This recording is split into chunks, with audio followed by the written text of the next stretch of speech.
A dor é uma das coisas que mais nos limita, tanto nas tarefas do dia a dia como na hora da atividade física. Ela é um limitador, mas que ao mesmo tempo nos mostra que tem algo errado.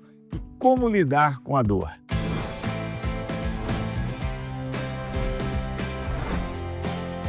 Jovem Pan Viva Bem, com Márcio Atala. E para falar sobre esse assunto, eu tenho o prazer em receber o fisioterapeuta Júlio Barrichello, que é especialista em fisioterapia ortopédica e esportiva. Júlio, muito obrigado por ter aceitado o convite. Eu que agradeço o convite, é um prazer estar aqui com você.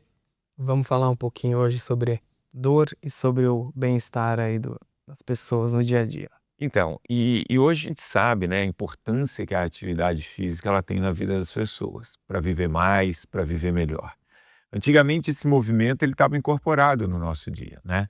A gente caminhava muito, a gente tinha que ficar muito tempo em pé, enfim, a gente era mais fisicamente ativo. Hoje a gente tem um comportamento muito sedentário, que leva esse comportamento sedentário, muito tempo sentado e tal, a algumas dores. Quais são as dores mais comuns?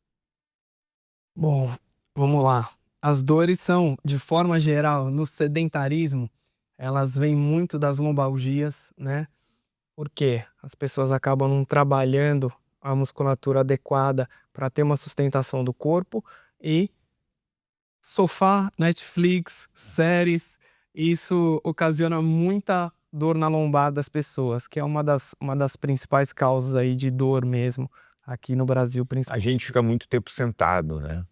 Exatamente. Trabalhando, né, além da má postura ao ficar sentado, que 90% das pessoas não sabem se comportar, né, ao sentar e para trabalhar e para fazer as atividades de vida diária, e isso ocasiona uma má postura começa a ocasionar as dores aí de fato. A OMS, ela, no começo desse século, ela falou que o sedentarismo, ficar sentado, seria o novo cigarro, né? Que isso traria muitos malefícios para a nossa saúde. Aí você comentou, as pessoas quando ficam sentadas, elas acabam não tendo uma postura adequada, acabam passando horas e horas nessa posição e isso, claro, acaba levando a algumas dores. Quando você fala ali no seu trabalho de tentar diminuir ou solucionar essas dores, você está falando muito em fortalecimento da musculatura, fortalecimento do abdômen. Como que é esse trabalho para que as pessoas consigam, enfim, realizar as tarefas do dia a dia com mais qualidade?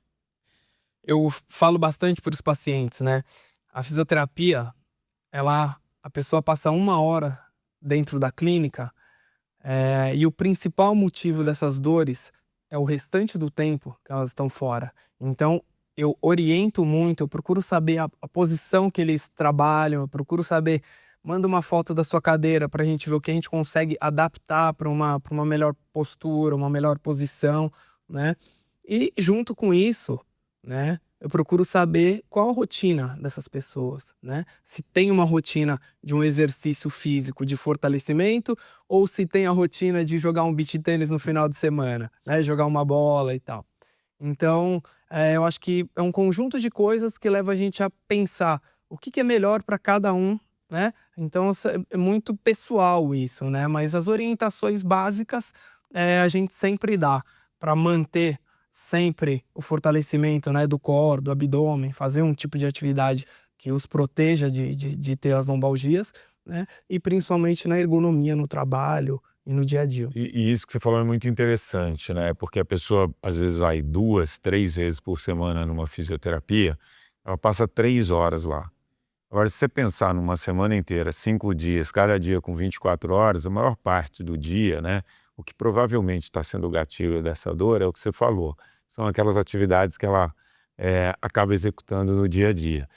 Como que, qual a importância dessa pessoa adquirir essa consciência corporal para se autocorrigir nessas tarefas diárias? Não é nem importância, é primordial, né, você criar uma consciência corporal, é você criar hábitos saudáveis no meio do seu dia, né?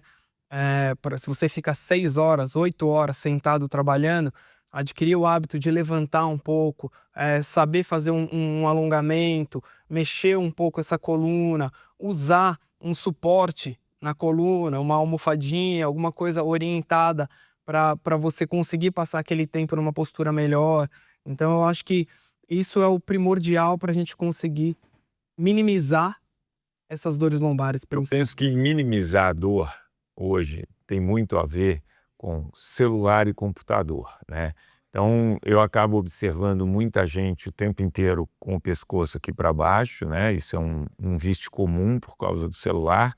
E muitas pessoas que trabalham em estação de trabalho, talvez a tela não esteja alinhada. Esse tipo de orientação você acha importante? E isso realmente está relacionado com o aumento aí de dor na parte cervical? De forma geral, não só da parte cervical, né? Mas a gente pode falar dentro da ergonomia, a altura de tela é uma coisa extremamente importante, apoio da cadeira, apoio dos braços, tipo de mouse, tudo isso influencia muito. E celular, naturalmente, a gente entra numa postura muito ruim, que é a anteriorização de cabeça, né? E dedo trabalhando o tempo todo aqui. Então é tensão do trapézio, aí são as irradiações, são as cervicalgias. Então a gente tem um dia inteiro para falar aí das E lesões. quando você fala de tela, antigamente tinha uma, não sei se ainda vale, que é a regra dos 90 graus, né? Você tentar manter os ângulos, né, do joelho, do quadril aqui em 90 graus e a tela alinhada com a linha do olho. Isso ainda é uma boa dica? É uma boa dica, tá? É uma boa dica, mas ainda assim existem coisas que a gente consegue um ajuste melhor, né? Porque o ficar em 90, né? A gente fica reto, mas eu quero ver alguém ficar 3, 4 horas nessa posição. Né? Então é mais difícil.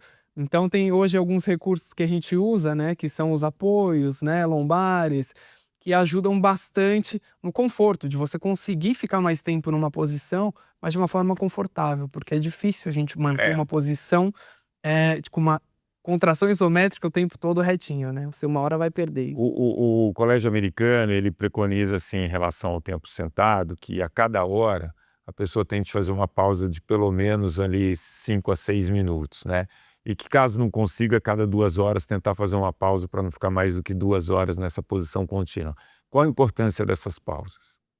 A importância dessas pausas é justamente você tirar aquela musculatura que está agindo com você sentado e já está cansada de ficar na posição agindo, você mudar um pouco dessas posições, você ter uma mobilidade dessa coluna, desse quadril, dessas pernas, né? Para a gente conseguir alternar o uso dessa musculatura quando a gente está de pé, quando a gente está sentado, né? E conseguir fazer com que esse músculo não fique 100% tenso durante todo esse período que você está sentado trabalhando.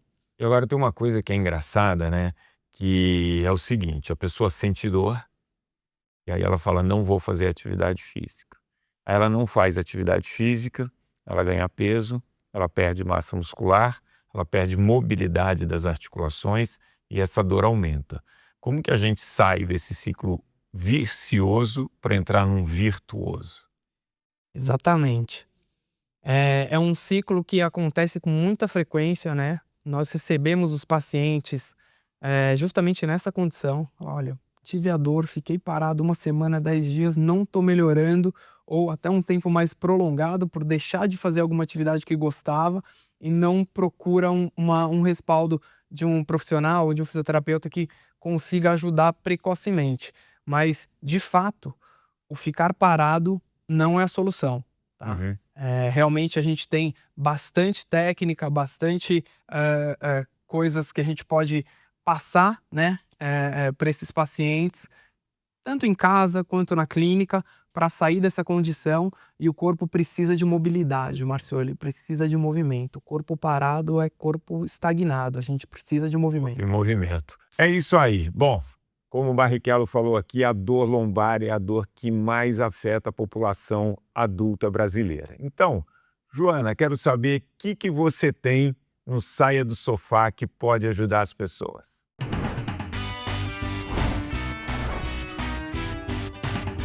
saia do sofá de hoje é para ajudar você, que eu aposto que você é todo mundo nesse país que sente dor na lombar, pelo menos depois de uma certa idade, né? Talvez os bebezinhos e as crianças ainda não sintam, mas sentir dor na lombar parece que é a coisa mais comum que existe. Então eu acho que alguns exercícios de alongamento podem ajudar você a aliviar a dor ou até mesmo evitar a dor. Então, dentro da sua casa, na sua sala, não precisa muita coisa, só precisa sair do sofá e ir para o chão. Você vem aqui para o chão e vamos brincar só de relaxar, esticando as costas. Tenta botar o braço mais distante que você conseguir e botar o bumbum lá em cima do pé. Deixa esticar um pouquinho, deixa essa coluna alongar devagar, sem fazer força. Respirando, soltando bastante o ar. E daqui mesmo, a gente vai fazer o movimento do gato aqui, ó. O gatinho, ó, que você vai curvar e empinar. Esse movimento aqui, ele ajuda a dar flexibilidade para a sua coluna, porque às vezes, por causa da dor, a gente mantém a coluna muito retificada. O que é isso? Você quase não quer mexer as costas com medo de que doa. E com isso ela vai ficando cada vez mais retificada e a gente não quer que você perca o movimento da coluna. Então, esse exercício vai ajudar nisso. Vamos fazer o exercício que você vai tentar abrir um pouco mais de espaço entre as suas vértebras, né? Você vai deitar no chão, você vai puxar a perna para o lado e só virar aqui. Tenta deixar o seu braço esticado dos dois lados para que você vá aumentando aqui a amplitude, aumentando os espaços entre as suas vértebras. E aí você pode fazer isso para o outro lado, claro, né? Tudo a gente quer fazer sempre para os dois lados. Toda vez que você estiver fazendo o alongamento, lembra de expirar lentamente e profundamente, porque toda vez que a gente solta o ar, é quando a gente consegue que essa amplitude melhore, a gente consegue ganhar amplitude no movimento. Então, o último exercício, a gente vai vir aqui para o 4 apoios de novo e vai passar o braço por baixo do outro braço, fazendo a rotação do tronco, o máximo que a gente conseguir, ó. Lembra de soltar o ar e fica lá um pouco na posição. Depois volta e faz por outro lado, obviamente. A última dica que eu quero deixar para vocês é o seguinte: a coluna ela precisa também de alívio. Além de alongamento, ela precisa de alívio, ela precisa que a tensão não fique toda em cima dela. Então, o que é importante você adicionar ao seu dia a dia de atividade física? Exercícios de estabilização do quadril, fortalecimento do abdômen e das costas e também do glúteo. Isso tudo vai fazer com que você tire a pressão da coluna e distribua entre todos os grupos musculares que a gente tem nessa região aqui, perto das costas. Tá bom? É isso. E agora de volta com Márcio Atala. Boa dica, Joe, mas sempre vale lembrar que é fundamental qualquer tipo de exercício, alongamento, a regularidade. Senão, o resultado é muito pequeno, né, Júlio? É muito importante a gente dar essa regularidade. E mudando um pouco, pegando um gancho aqui, falando agora das pessoas que se exercitam mais, eu trabalhei muito tempo com atleta de alto nível. E eu lembro que pouco antes das Olimpíadas de 2000, né, incorporada ali na equipe da Sheldon e Adriana, que eram campeãs mundiais, foram vice-campeãs olímpicas, elas tinham uma rotina que elas faziam fisioterapia todos os dias. E elas não tinham uma lesão específica, era uma fisioterapia muito preventiva. As pessoas fisicamente muito ativas, aquele corredor de grupo de corrida, aquele atleta amador, é importante que ele faça um trabalho preventivo em relação à fisioterapia? É super importante, Márcio. Hoje em dia tem bastante atleta amador, mas que faz o esporte como um hábito mesmo. Ele tem consistência nos treinos e ele vê a importância de procurar a fisioterapia para fazer o trabalho tanto de prevenção quanto o trabalho de recovery, por exemplo, para ele estar mais pronto para os treinos, para ele, né, conseguir uma recuperação mais rápida e estar com a musculatura em dia, porque essa galera treina diariamente, horas e horas, né? Então é muito importante esse trabalho. E quando a gente fala das atividades físicas, né, é muito falado assim a condição cardiorrespiratória. Então hoje a gente sabe que, por exemplo, o VO2, né, a condição cardiorrespiratória nossa, ela é um preditor de longevidade. Muito se fala da quantidade e qualidade da massa muscular, então pessoas que têm mais massa muscular, elas têm uma expectativa de vida maior. E pouco se fala da mobilidade articular, né? Qual a importância da gente trabalhar essa mobilidade articular? Ó, a mobilidade, ela é um trabalho que hoje na fisioterapia a gente preconiza muito além do trabalho de alongamento, de só fortalecer. Por quê? Com mobilidade, você melhora a função muscular, né? Porque você consegue levar ao extremo a sua articulação, Você consegue né? uma amplitude de movimento maior, né? Exato. Você exige rigidez articular, né? A gente pode falar em todas as articulações isso, né? Coluna principalmente, joelho, né? Então, o trabalho de mobilidade é fundamental e hoje em dia isso está muito implementado pelos professores e pelos fisioterapeutas que acompanham os atletas aí, principalmente no alto rendimento, esse trabalho junto com o aquecimento desse atleta ou desse atleta amador no esporte em geral. Agora, uma das atividades que eu gosto muito, né, e que eu sempre recomendo que seja inserida de alguma maneira na rotina das pessoas, é o Pilates.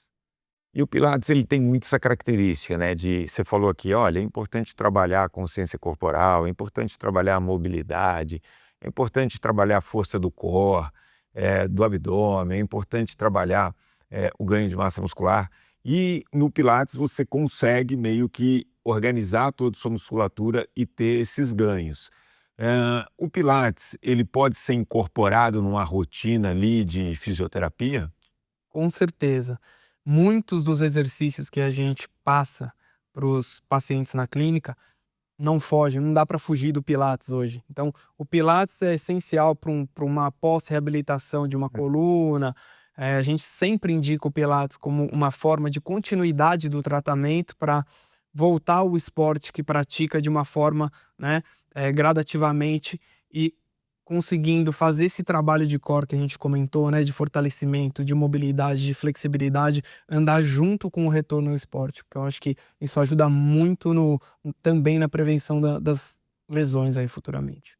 E tem uma outra questão das pessoas que acabam se lesionando, né, atletas amadores ou não, e eventualmente elas têm que imobilizar, né? Então, imobilizei lá o pé, tive uma lesão, e aí quando voltam, elas não trabalham a tal da propriocepção. Então, queria que você explicasse o que é a propriocepção e qual a importância desse tipo de trabalho até para evitar novas lesões ou quedas até nas pessoas mais velhas. Legal, legal. Essa é uma pergunta importante. Normalmente, quando a pessoa tem uma lesão, ela perde um pouco da excitação dos receptores articulares. O que são esses receptores articulares? São eles que ditam a velocidade da nossa contração muscular, eles fazem uma série de coisas que envolvem o equilíbrio, né? Então eles mandam informações sensoriais o tempo inteiro, né? Quando a gente tem uma lesão, a gente perde, eles dormem. E aí a gente precisa retreiná-los para conseguir o efeito de um bom equilíbrio, uma boa contração muscular, né? Você conseguir, numa atividade dinâmica mais complexa, o teu corpo responder da maneira que você pensou, né? Isso acontece muito com quem para de fazer um esporte e volta, fala, putz, meu corpo não está respondendo ao estímulo, eu pensei em fazer isso e não consegui fazer aquilo, né? O que é isso? É destreino, né? Então, a propriocepção, que são os exercícios em plataformas instáveis, são os exercícios que trabalham muito de membros superiores, por exemplo, as vibrações, a gente trabalha sem o estímulo visual, a gente muda o sistema vestibular para tentar aguçar os outros sentidos e a gente ganhar, né, a propriocepção que a gente chama e melhorar o contexto geral das articulações, dos movimentos e do senso de posição articular. E isso acaba sendo fundamental para quem já passou ali dos 60 anos. Se a gente pensar que pós 60 anos, 1/3 dessas quedas, depois de um ano, podem levar ao óbito, né? Você evitar a queda passa muito por você trabalhar também essa questão que você falou, do equilíbrio, dessa resposta sensorial para que você evite quedas. Então, além de um reforço muscular, é importante esse tipo de trabalho, né? Com certeza, com certeza. E normalmente, Márcio, é um público que eles relutam para falar de equilíbrio. Quando eu penso em colocá-los numa plataforma instável, Dá Júlio, medo, eu né? vou cair. Dá Não, medo. a gente precisa trabalhar isso. A gente precisa fazer com que esse treino ele avance aos pouquinhos, porque a gente vai precisar dele em breve. Boa. Bom, e falando em exercício, a gente sempre fala muito aqui, o povo quer saber, para ficar forte, tem que sentir dor?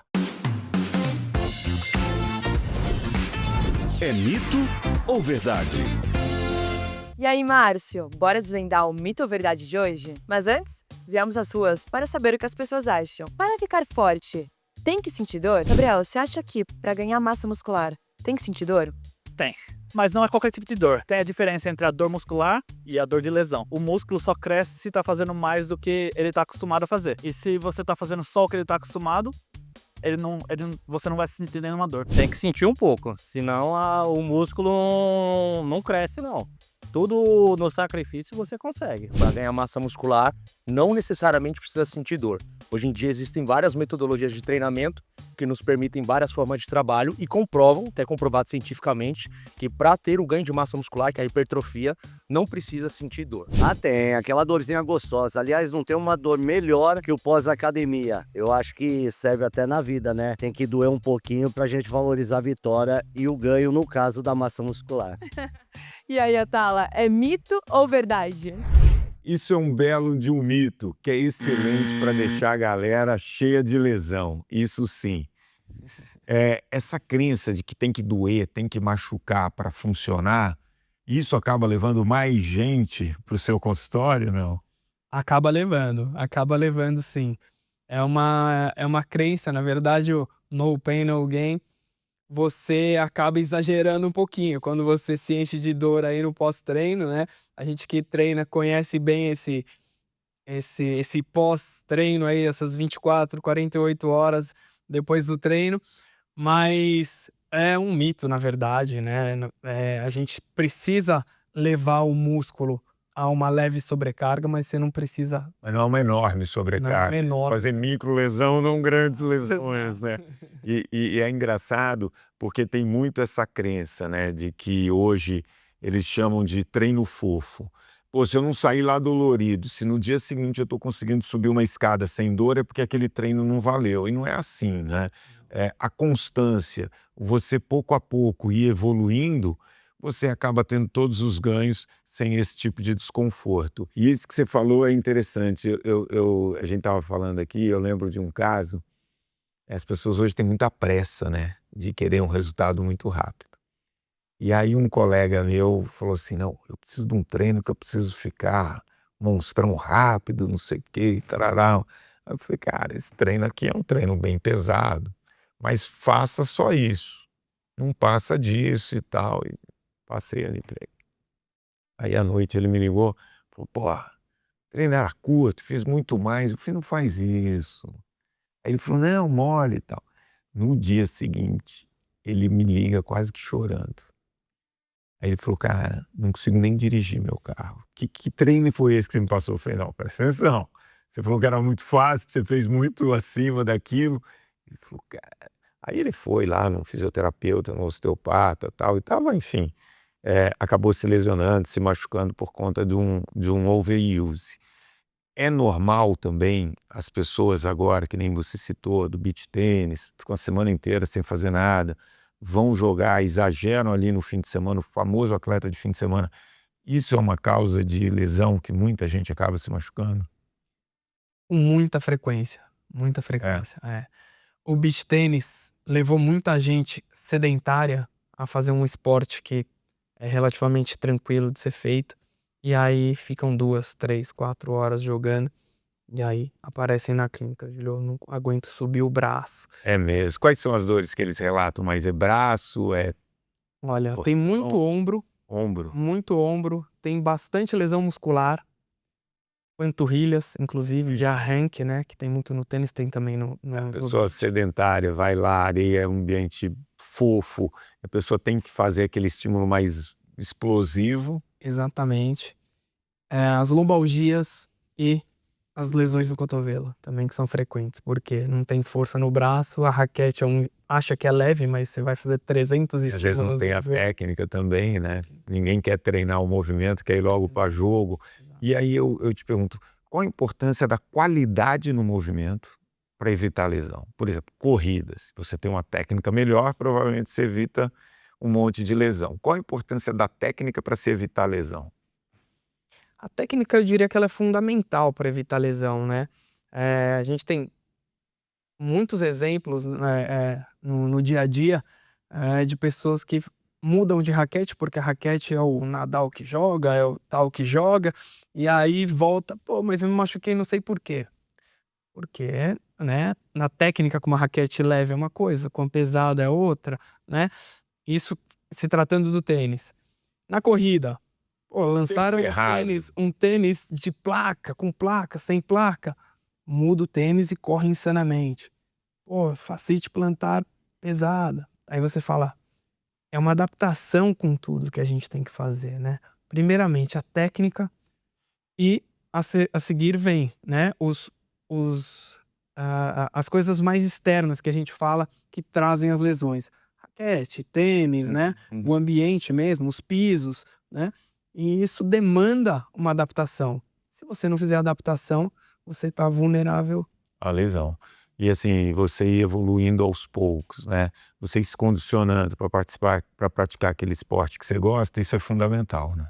Fundamental, fundamental. Eu tenho hoje vários exemplos disso. Pacientes que correm e que querem passar para um tênis com placa, por exemplo.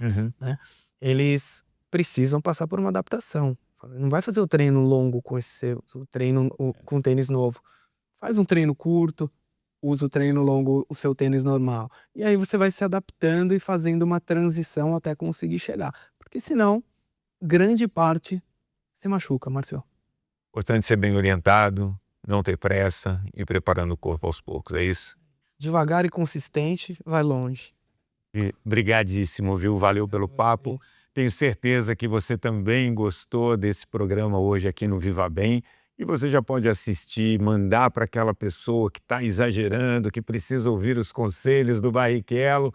E tá tudo lá no YouTube da Jovem Pan News ou no nosso Spotify. E você já sabe, semana que vem tem um encontro marcado no Viva Bem.